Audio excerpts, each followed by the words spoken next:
आणि सर्वसामान्य कुटुंबातून आल्यानंतर मी पाहिलंय माझी आई कशी काटकसर करायची आपला कुटुंब चालवण्यासाठी, मुलांचं शिक्षण करण्यासाठी.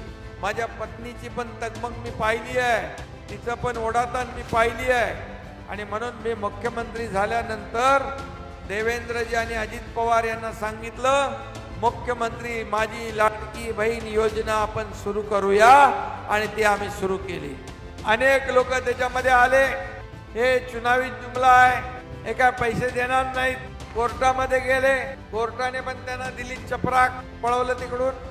आणि मग या योजनेमध्ये खोडा घालणारे लोक मी निवडणुकीमध्ये सांगितलं माझ्या लाडक्या बहिणींना, जे आपल्या योजनेमध्ये खोडा घालतात हे सावत्र भाऊ आहेत. आणि निवडणुकीमध्ये त्यांना तुम्ही बरोबर खोडा घालणाऱ्यांना जोडा दाखवा. त्या माझ्या लाडक्या बहिणीने जोडा नुसता दाखवला नाही तर मोठा लगावला, जोरात आवाज काढला.